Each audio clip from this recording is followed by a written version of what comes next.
Hello dear student, स्वागत है आप सभी का अपने यूट्यूब चैनल शुभम क्लासेस में। तो स्टूडेंट, आज के इस नए सेशन में हम आपको चैप्टर नंबर 1 से लेकर चैप्टर नंबर 3 तक के मोस्ट इंपॉर्टेंट क्वेश्चन को बताने वाले हैं, जो कि बोर्ड एग्जाम में लगभग हर बार पूछा जाता है। ठीक है, और साथ ही आपको ये भी बताऊंगा कि इसका सलूशन आपको कहाँ पर और कैसे आसानी से मिलेगा। तो स्टूडेंट, इस वीडियो को आप शुरू से लेकर लास्ट तक पूरा देखिएगा, और अगर वीडियो पसंद आए तो लाइक कीजिएगा।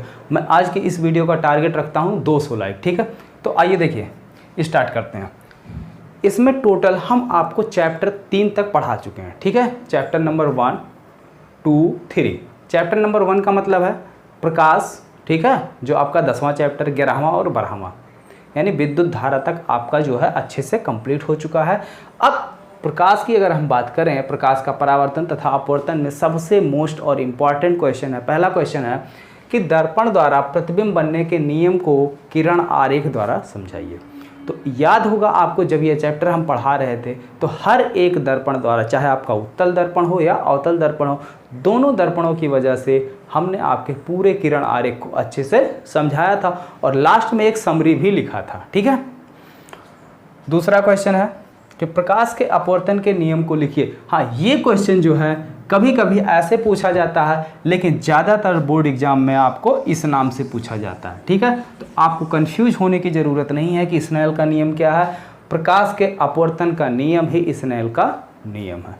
दूसरी बात, अगला क्वेश्चन है कि लेंसों द्वारा प्रतिबिंब बनने के नियम। ठीक है, यहाँ पे दर्पण के द्वारा प्रतिबिंब बनने के नियम को समझाना था, और फिर जो है लेंस के द्वारा किस तरीके से प्रतिबिंब बनता है, उसका किरण आरेख कैसे खींचा जाता है, ये सारी चीज़ें भी हमको यहाँ पे समझानी है। ओके, आते हैं अगले क्वेश्चन पर। चौथा क्वेश्चन है कि लेंस की क्षमता से आप क्या समझते हैं। तो लेंस की क्षमता, भाई लेंस की क्षमता की 2-3 लाइन की आसानी से बिल्कुल सिंपल सी डेफिनेशन थी कि किसी भी लेंस के द्वारा प्रकाश किरणों को अपसारी और अभिसारी करने की क्षमता क्या कहलाती है? लेंस की क्षमता कहलाती है। यही तो डेफिनेशन थी। चलिए, एक क्वेश्चन आपका क्लियर भी हो गया। ठीक है, अगला क्वेश्चन देखिए, अगले चैप्टर से, मानव नेत्र तथा रंग बिरंगा संसार से है। इसमें सबसे पहला इंपॉर्टेंट क्वेश्चन है कि मानव नेत्र का सचित्र वर्णन कीजिए। यानी मानव नेत्र को आपका फिगर बनाना है, यानी उसका चित्र बनाना है, और उसमें जो भी आपके पार्ट्स हैं, आइरिस, ठीक है, कार्निया, दृष्टिपटल, रक्ताभ, कचाभद्रो, जो भी पार्ट हैं, उन सभी पार्टों के बारे में एक्सप्लेन करना है कि कौन सा पार्ट क्या है और किस पार्ट का क्या काम है। ठीक है, ये भी हम आपको वहाँ पे अच्छे से बताए हुए हैं। हाँ, लास्ट में ये भी बता देंगे कि इसका सलूशन आपको कहाँ मिलेगा। सलूशन के लिए आपको बहुत ज़्यादा भटकना नहीं है। नीचे डिस्क्रिप्शन बॉक्स में मैं सारे वीडियो का लिंक जो है वहाँ पे दे दूँगा, सभी लोग आसानी से सलूशन वहाँ से निकाल लीजिएगा। अगला क्वेश्चन है, नेत्र की समंजन क्षमता से आप क्या समझते हैं। नेत्र की समंजन क्षमता क्या है? तो वहाँ पर आपको याद होगा, जब हम आपको मानव नेत्र का सचित्र वर्णन करा रहे थे, यानी मानव नेत्र समझा रहे थे, तो वहाँ पे हमने आपको बताया था कि जब वस्तु हमारी आँख के पास होती है तो ये जो हमारा आँख का लेंस है, ठीक है, जो तंत्रिका लेंस है, वो क्या करती है, उस वस्तु के डिस्टेंस यानी दूरी के अकॉर्डिंग जो है उसका आकार का मतलब उसकी फोकस दूरी परिवर्तित हो जाती है। ठीक है, तो उसकी फोकस दूरी क्या करती है, वस्तु के अकॉर्डिंग अपने आप को एडजस्ट करती है, और उसी क्षमता को हम क्या कहते हैं, समंजन क्षमता कहते हैं। और इसकी डेफिनेशन हमने बहुत अच्छे से वहाँ पे बोर्ड पर भी राइट किया था। ठीक है, अब आते हैं आगे का क्वेश्चन, इसको मिटाते हैं, फिर देखते हैं आगे क्वेश्चन क्या है इंपॉर्टेंट। आपका चैप्टर मानव नेत्र चल रहा है ना, मानव नेत्र का 2 इंपॉर्टेंट क्वेश्चन हुआ, उसमें एक इंपॉर्टेंट क्वेश्चन और है, और वो क्वेश्चन है कि दृष्टि दोष क्या है और उसका निवारण कैसे किया जा सकता है। ठीक है, तो नोट कर लीजिए 7वां क्वेश्चन, दृष्टि दोष क्या है और उसका निवारण कैसे किया जा सकता है। दृष्टि दोष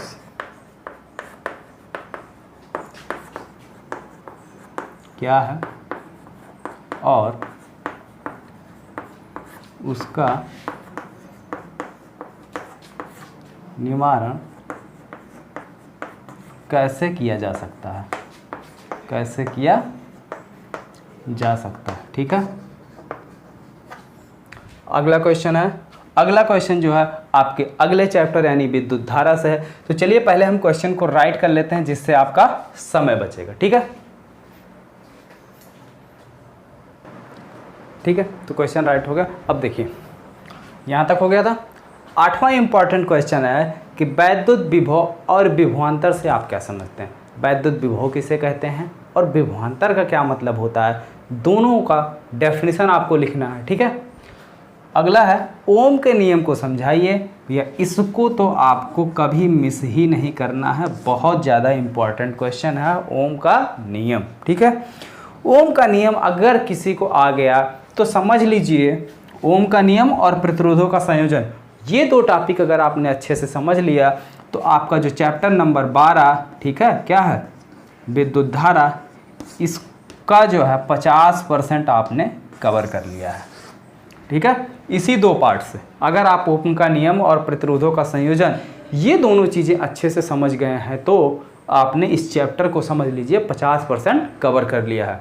तो जिसने भी अभी तक इस वीडियो को नहीं देखा है जिसमें हमने ओम के नियम को पढ़ाया है और प्रतिरोधों का संयोजन, वो जो है यहाँ आज की इस वीडियो में नीचे हम डिस्क्रिप्शन बॉक्स में लिंक दे देंगे, आप लोग वीडियो देख लीजिएगा। ठीक है, अगला क्वेश्चन है प्रतिरोधों का संयोजन। ठीक, और लास्ट क्वेश्चन है विद्युत शक्ति से आप क्या समझते हैं। तो विद्युत शक्ति के डेफिनेशन क्या होती है, कार्य करने की क्षमता या कार्य करने की दर को क्या कहते हैं, विद्युत शक्ति कहते हैं या पावर कहते हैं। इसकी फार्मूला होता है P=W/T। ठीक है, P=W/T। और आपको याद होगा कि न्यूमेरिकल करवाते समय हम बार बार इसके फार्मूले लिखते हैं। कितने फार्मूले आते हैं, BI=I²R और तीसरा क्या आता है B²/R। ये इसके 3 फार्मूले आते हैं। ठीक है, तो ये जो है 11 क्वेश्चन आपके इन तीनों चैप्टर से मिलाकर इतने ज़्यादा इम्पॉर्टेंट हैं कि आपके इस 11 क्वेश्चन से बाहर जो है आपके बोर्ड एग्जाम में क्वेश्चन नहीं बनेगा। ठीक है, तो आप ये क्वेश्चन अच्छे से तैयार कर लीजिए। नीचे इस क्वेश्चन के सारे सॉल्यूशन के यानी सारे वीडियो के लिंक जो है हम डिस्क्रिप्शन बॉक्स में दे रहे हैं। ओके स्टूडेंट, तो चलिए कुछ न्यूमेरिकल सॉल्व कर लिया जाए, क्योंकि इस समय जो हम लोग चैप्टर नंबर 12 का न्यूमेरिकल कर रहे थे, कुछ न्यूमेरिकल हुआ था, कितना हो गया था, 11 क्वेश्चन हो गया था ना। तो उसके आगे देखिए क्वेश्चन नंबर 12 क्या है। क्वेश्चन नंबर 12 है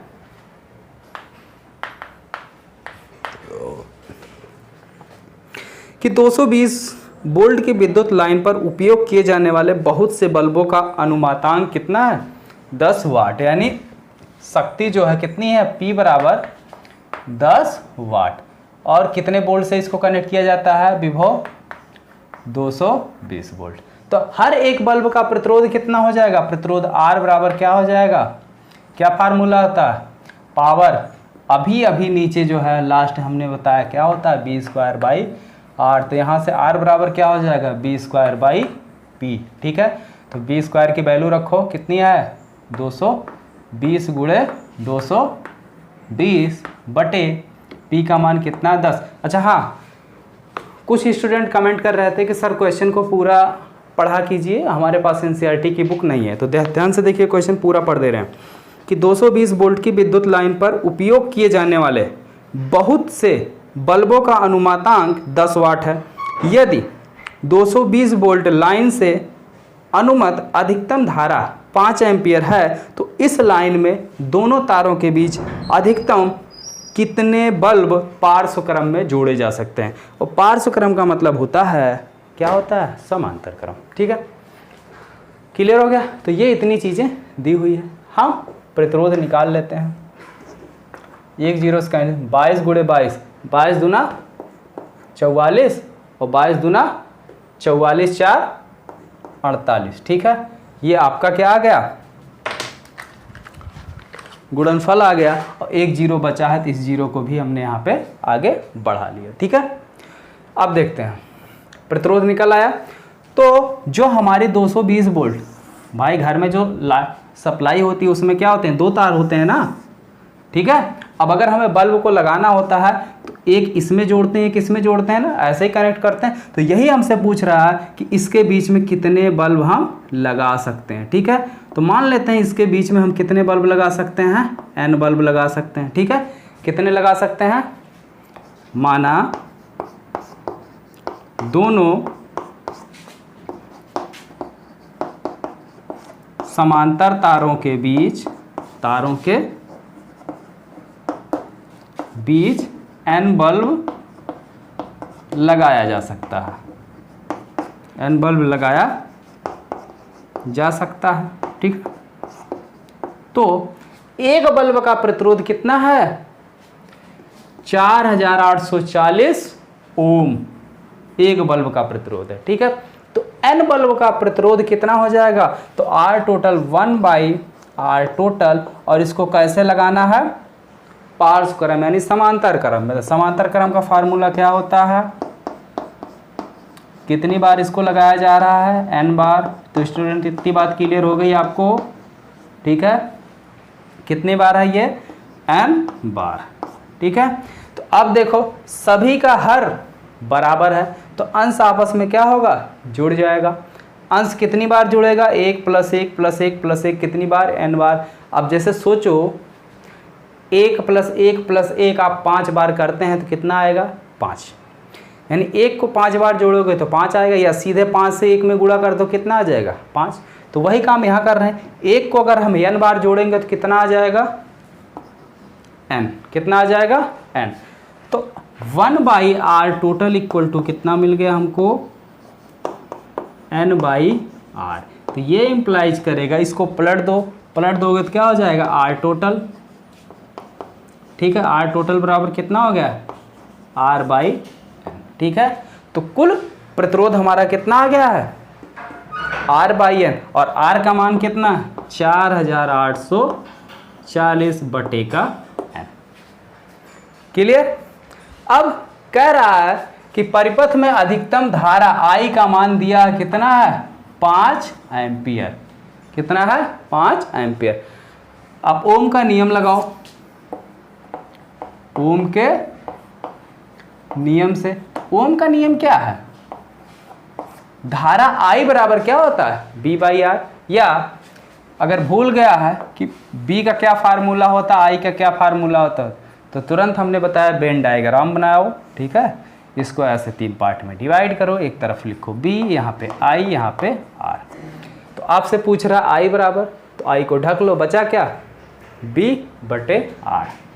तो I बराबर क्या हो जाएगा? B/R। I का मान कितना है? 5 एम्पियर। B का मान कितना है? 220 वोल्ट। 220 बटे R का मान कितना है? 4840 बटे n। 4840 और बटे का n, 1 0 से 1 0 कट गया, और ये n कहाँ चला जाएगा? ऊपर चला जाएगा। ठीक है, तो 5 बराबर 22 और गुणे n चला गया ऊपर, बटे 484। ठीक है, अब 22 से 484 को अगर काटा जाए तो कितनी बार में जाएगा? देखो भाई, यही है ना, 22 गुणे n बटे 484। तो 22 × 22, 22 बाईसैया में होता है 484, क्योंकि क्या किया गया? 22 को 22 से गुणा किया गया, तब ना 484 आपको आया। और 1 0 1 0, तो यहाँ 0 है नहीं, तो सीधे सीधे कितना आ गया? 22। तो ठीक है, तो 5 बराबर आ गया n/22। हमको मान किसका निकालना है? n का। तो n के नीचे ये भाग है, दूसरी साइड आएगा, गुणे में हो जाएगा। तो n बराबर कितना आ जाएगा? 5 गुणे 22। तो 5 को 22 से गुणा करोगे आएगा 110। तो n बराबर कितना आ गया? 110। तो क्या कर सकते हैं हम? 110 बल्ब जो है लगा सकते हैं। क्लियर? चलो अब देखते हैं अगला क्वेश्चन। Question number 13।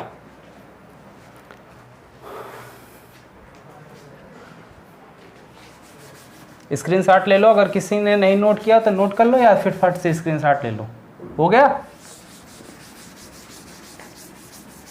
भाई स्क्रीनशॉट लेने में ज़्यादा टाइम तो लगता नहीं, बस तीनों उंगलियां एक साथ रख के खींच दो, हो गया स्क्रीनशॉट।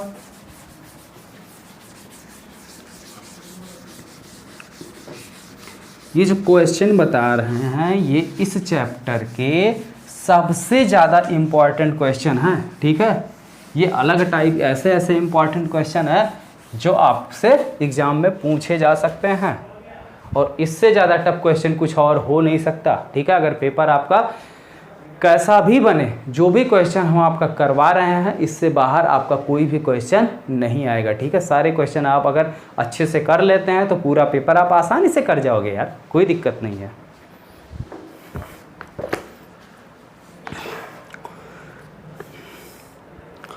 आते हैं क्वेश्चन नंबर 13 पे। तो क्वेश्चन नंबर 13 क्या, पहले क्वेश्चन पूरा पढ़ दे रहे हैं क्योंकि भाई स्टूडेंटों का कहना है तो जैसा आप कहेंगे हम वैसा ही करेंगे। किसी विद्युत भट्टी की तप्त प्लेट दो प्रतिरोधक कुंडलियों ए तथा बी के बीच की बनी है। भाई विद्युत भट्टी में क्या किया गया है, दो प्लेटें लगाई गई हैं, दोनों में धारा प्रवाहित करते हैं तो वो गर्म होता है तो तप्त हो जाती है। यानी जब गर्म है तो उसके ऊपर विद्युत भट्टी का काम ही है क्या, गर्म करना।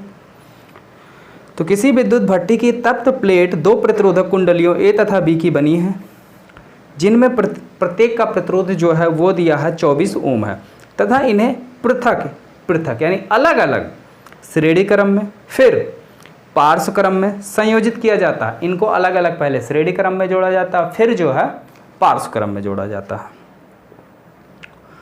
उपयोग किया जाता है। यदि भट्टी 220 वोल्ट स्रोत से संयोजित है तो तीनों प्रकरणों में प्रवाहित धाराएं क्या होंगी। ठीक है, तीनों कंडीशन में पहले तो नॉर्मली एक को जोड़ दिया जाता है। ठीक है, नॉर्मली क्या किया जाता है, एक को जोड़ दिया जाता है 24 ओम, फिर दोनों को एक साथ श्रेणी क्रम में जोड़ा जाता है, फिर दोनों को समांतर क्रम में जोड़ा जाता है। तो इस तीन टाइप हो गए ना, तो तीनों टाइप में पूछ रहा है कि प्रकरणों में प्रवाहित धाराएं क्या होगी। तीनों कंडीशन में हमको क्या निकालनी है, विद्युत धारा निकालनी है। तो देखो भाई, आपकी एक प्लेट ये है, तो प्लेट को जो हम प्रतिरोध से डिनोट कर लेते हैं क्योंकि ज़्यादा सही होगा। ये आपकी प्लेट ये है, ये जो है प्लेट बी है। इसका प्रतिरोध कितना है 24 ओम और इसका कितना है, इसका भी 24 ओम। ठीक है, इनको एक बार ऐसे अलग अलग किया गया। ठीक है, अलग अलग ही किया गया। तो इसमें अगर हम वोल्टेज अप्लाई करें कितना, बी बराबर 220 वोल्ट। ठीक है, तो ये पहला कंडीशन है। तो जब 220 वोल्ट की धारा प्रवाहित कर रहे हैं तो इसमें कितना करंट जाएगा, इस एक में वोल्टेज कितना है 220। तो आई बराबर क्या होता है बी बाई आर, अभी अभी बताया गया ओम का नियम। बी का मान कितना है 220 बटे आर का मान कितना है 24, काट दो 2 से कटेगा तो 12 दूनी 24 11। ठीक है, 110, फिर 2 से कटेगा 6 आ जाएगा 55। ठीक है, तो 55 और बटे का 6 एम्पियर, भाग दे लेना, दशमलव में आएगा। ठीक है, दूसरा कंडीशन क्या है, इन दोनों को श्रेणी क्रम में जोड़ दिया जाता है। दूसरा कंडीशन है दोनों को जो है कैसे जोड़ दिया जाता है, श्रेणी क्रम में ऐसे जोड़ दिया जाता है, ये 24 और ये 24। तो जब श्रेणी क्रम में जोड़ते हैं तो कुल प्रतिरोध कितना हो जाएगा, आर बराबर, इन दोनों को सीधे सीधे जोड़ लिया जाता है क्योंकि श्रेणी क्रम का फार्मूला यही होता है। क्लियर है, 24 दूना 48। तो अब इसमें धारा कितनी हो जाएगी, बी बराबर आई बराबर क्या हो जाएगा बी बाई आर, और बी का मान कितना है 220, आर का मान 48। ठीक है, तो इसको जब काटोगे तो ये 55 बटे 12 आएगा। ठीक है, काट के देख लो भाई, 4 से काटो, 4 पंचे 20, 4 पंचे 20, 4 एक्के 4, 4 दूनी 8, कितना आ गया 55 बटे 12 एम्पियर। ठीक है, तो श्रेणी क्रम में आ गया 55 बटे 12। अगला देखो,